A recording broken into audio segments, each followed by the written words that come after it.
Thanks for watching. This is DWI, Drinking While Intoxicated.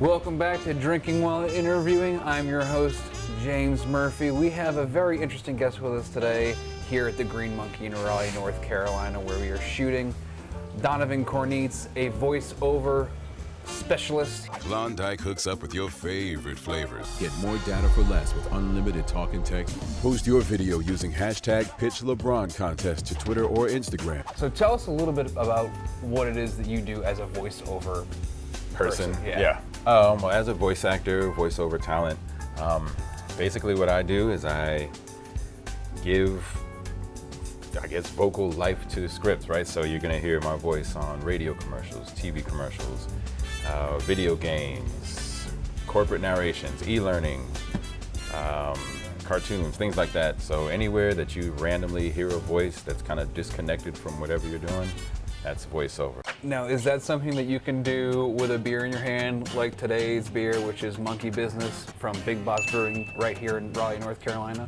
Absolutely. Let's see. Tasty beer from Big Boss. It is a 9% beer, so it's another one of our high gravities, and it's got a real nice Belgian flavor to it. Very smooth, very easy drinking, and I'd have to say the Monkey Bizz-Ness part of it is one, the 9% alcohol, and the banana flavor you're pulling off the beer. Yeah, and they said it was stored or brewed with Cabernet. Yeah, aged in Cabernet barrels. Cabernet. Yeah. Okay. And that's released, I think, yearly. I don't think it's a year-round. I'm not 100% sure. I know I've Taylor not will heard put a of it. graphic up at the bottom that says moron and the actual right here. information, because I'm a moron. Yeah, it's pretty crisp. I mean, Yeah, it's actually for that style of beer and that high alcohol. It's smooth. It's easy drinking. It's it's got a great color to it.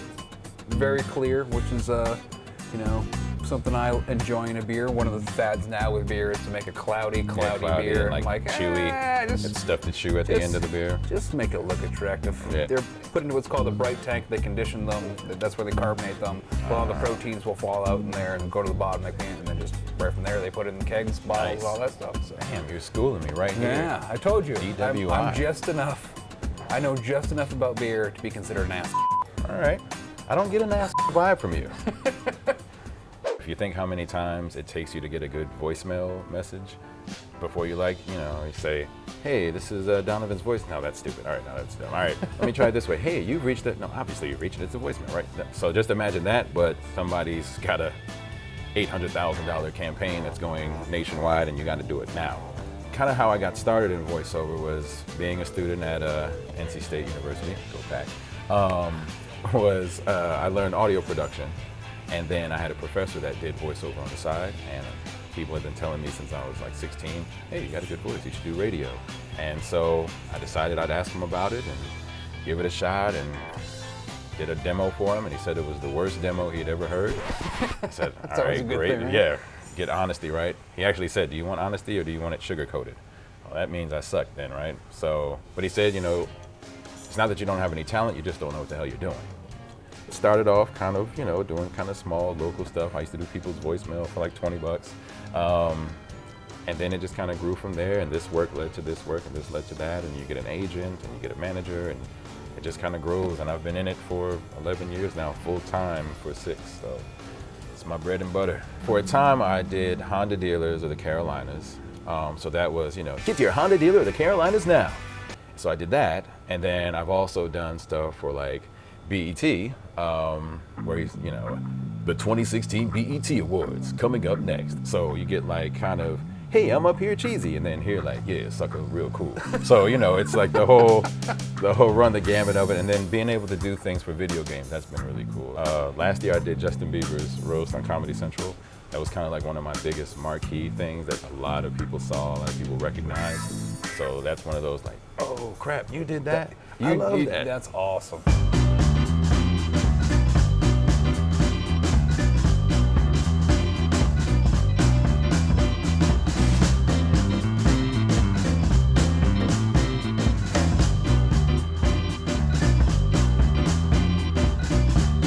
family went on a cruise just a while ago. We were in St. Thomas. And so my brother and I went out looking for, you know, just some local bar or something, somewhere to go. And we're actually on, like, right on the water. It's a little boardwalk.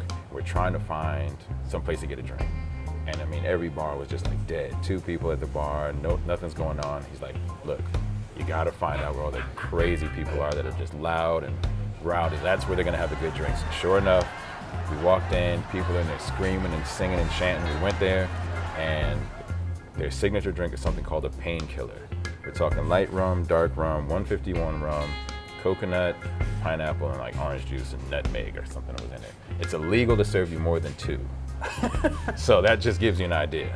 And we had one, like, oh yeah, it tastes like a pina colada a little bit, you know, no big deal.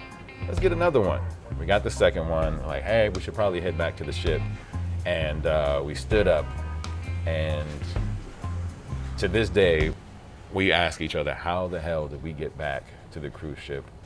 No idea, because like I said, you had the bar, boardwalk, maybe 6 feet wide, and then like the sea was right there.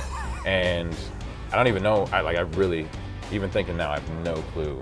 We were so done off of these 2 drinks, all the crap in it. My brother asked for like the recipe on a napkin so that we could try and recreate it later for our own bad decision making later.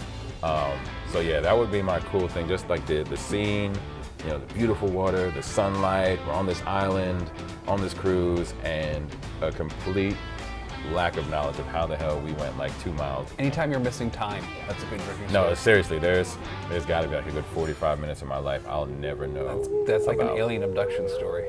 If you had to rate this beer arbitrarily, Okay. on a scale of Whatever the hell to whatever the hell. Well, I will say that one of the terms you get called as the voiceover actor, especially if you have a deeper voice, you say you have golden pipes.